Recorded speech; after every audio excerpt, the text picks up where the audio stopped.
For as long as I can remember, my parents have taken me to my aunt's house every fall. They call her that. I really don't know if she is really my aunt. It seems to me that they didn't really know how to name her for a young child. And since all the adults are the child's uncles and aunts, that name stuck. I don't know her real name. I don't know any other relatives who have seen her. Even my younger sister never visited my aunt. Nevertheless, every year in October, my parents take me to a strange cabin in the forest where I spend a few weeks. It doesn't seem like my parents themselves would really like to take me to my aunt's. Every October, I could see the worry on their faces, and more often they whispered something quietly when they thought no one could hear them. Sometimes such quiet conversations turned into huge quarrels. Finally, my mom would cry and say, "We have to do something. This can't go on," and my dad would try to calm her down, but he wouldn't succeed, and his own voice would have a hint of uncertainty. Yes, every October. I grew up in the city. Meanwhile, my aunt lived not far from us in some crazy place. To be honest, I never saw any house next to where she lived. Although, on the other hand, we always drove the same road, so I can't say for sure that there really wasn't any house around. After I arrived, I never left her yard. My parents would make me swear every time we went to my aunt's house to stay in her yard no matter what. Then they would give me a big hug as they let me out. I often saw tears in their eyes, and I felt so sad and sorry for them that I never thought of objecting. I remember when I was very small, I thought that I was being punished because I did something bad, but I couldn't understand why. My parents didn't accompany me to the door, and my aunt never came out to meet me. I was crossing her abandoned yard alone. The lawn had obviously never been mowed. When I was little, tall grass blocked my view, and walking down a narrow asphalt path felt like I was in the jungle. Even the asphalt was cracked in places, and grass was pushing through the gaps. But one summer, I grew a dozen inches and could finally see beyond the tall grass. That's how I found out that there was an old, abandoned children's swing in her yard. Flowers must have been growing under the windows because large stones surrounded a small strip. Only when I grew up now, I did notice a bent shadow barely visible through the darkened window. I was shaking from head to toe as I walked toward the door. I was terrified when I knocked on the door and heard slow, muffled footsteps coming. They were opened by an old woman. I don't know her exact age and have never asked. When I first saw her, she looked like she could be 90, but I wouldn't be surprised if someone said she was close to 100. I was a bit puzzled by the fact that when I grew up, she was still the same as I remember her as a child. Her face was covered with many wrinkles, but it seems that she has not aged a day in the 15 years that I have been visiting her. Her hair was completely gray, but I would expect a woman of that age to be unable to get out of bed. Despite her age, she never complained about her health, and although she struggled, she still walked, lifting her crooked legs and dusting the dirty pavement with her slippers. When the door was opened, she kept saying the same question in a rough, raspy voice. "Why didn't you come earlier? Come in." I always answered the same, "I came when my parents brought me." It was completely true. She muttered under her breath how ungrateful they were and motioned for me to come inside, continuing to babble. Her dark eyes never left me. The small mouth and hard, thin lips were always tightly pursed and formed fine lines around the mouth. My ears were always unpleasantly irritated by some strange sound. As if through clenched teeth, she was drooling without taking her eyes off me. Every time I got chills. This is one of the strangest moments in my life, which repeats itself every October, and already in September I start to feel anxious, knowing that soon I will have to travel to Aunt. I don't think she ever cleaned the rooms. Every year I was surprised to see a bigger layer of dust on her shelves and floor, as if she didn't even walk in the house. Apart from the dust, everything looked exactly the same. There were at least a dozen flies perched on the windows, and not a single ray of fresh sunlight penetrated through the small, stained windows. The inside smelled of an old man, mold, and heavy sulfur. The wooden walls were blackened in places from rot, and the rooms were always damp. I don't know why my parents used to take me to Aunt. Their only explanation was that they had no choice and it was pointless to think for anything more. I was afraid to ask my aunt. In fact, I was afraid to even look into her eyes. It seemed to me that she didn't have them and that her eye sockets were just a boundless black void. There was, of course, nothing to do here. The hut didn't even have electricity, no phone connection, and no internet. Aunt had an outdoor toilet and a well from which she drew water. More precisely, I fetched the water at her command. She accompanied me to the well with barely visible fear, and as I lowered the bucket, she muttered, "Deep well, the dark well." I was shaking as she repeated it in a low voice right into my ear, standing inches behind me.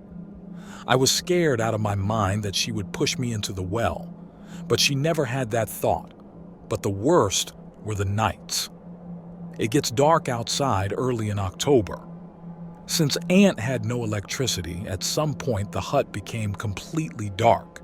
I suspect that she went to bed very early because when it got dark, she was nowhere to be seen, and I never dared to enter her room. I was just happy that she was finally not around. When it was time to sleep, I would fall asleep restlessly. I swear every time I slept I had the worst nightmares, and every single one of them had to do something with my aunt. Sometimes I would go to the well and she would follow me as always. Only in the dream she would stand behind me and put her wet hands on my shoulders, and suddenly I would fall into the wet abyss of the well. But even when I fell, I didn't wake up. At the bottom, through the top of the well, I could see a small streak of light in her crooked, prone figure that I swear even from a distance looked like she was smiling a crooked smile with crooked single yellow teeth. Then I heard her voice from somewhere nearby, "Deep well, a dark well." Eventually, her figure would cover the lid of the well and any light would disappear, leaving only the sound of gurgling water around me. Then through the slimy water, I felt slimy hands grab both of my legs by the ankles and drag me under the dark water. Every time I dreamed, I knew everything that was going to happen, every step and how everything would end. But no matter how hard I tried, I could not control my body and I had no will to do otherwise. Another time I dreamed that I was swinging back and forth on the swings and something was surrounding me, but I couldn't turn around and see who it was. As the swing started to go back and reached its peak, I could hear her soft squealing and her slimy, wet hands pushing me forward. I could feel the stench of her rotting mouth on my neck.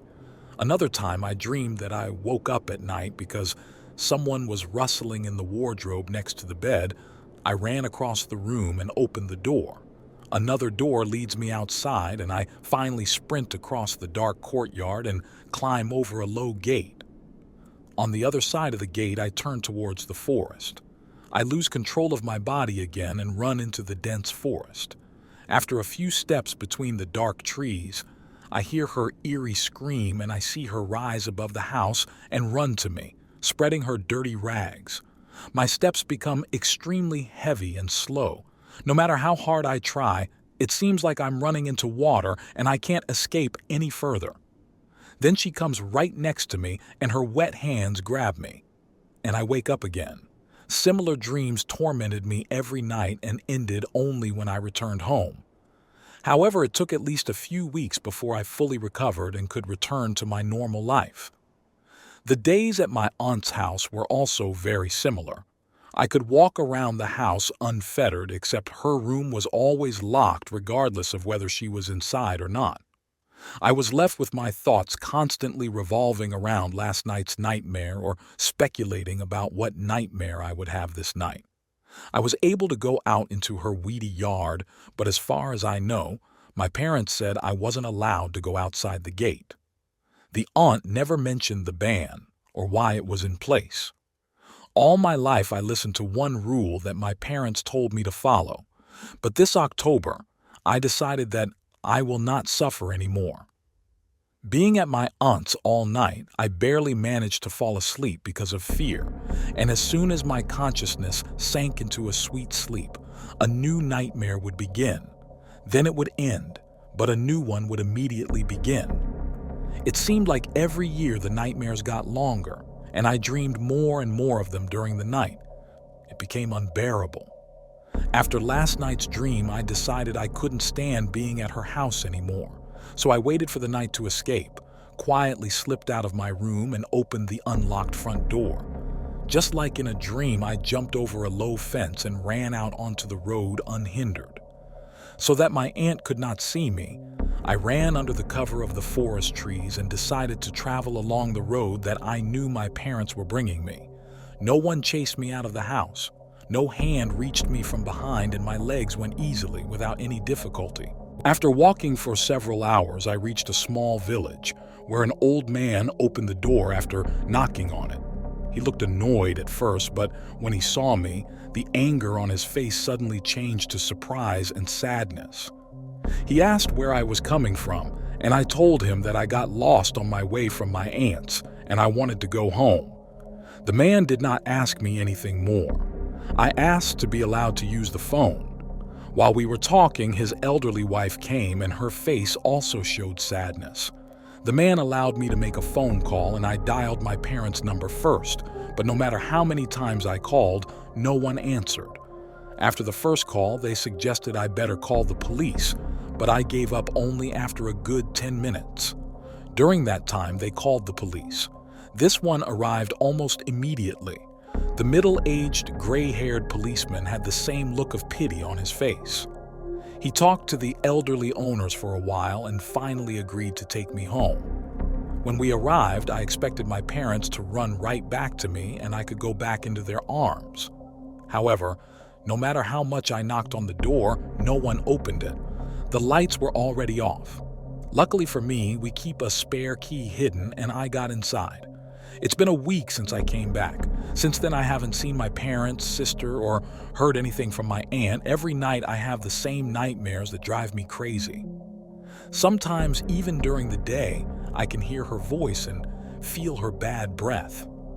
It seems to me that she is about to come out of my parents' locked room.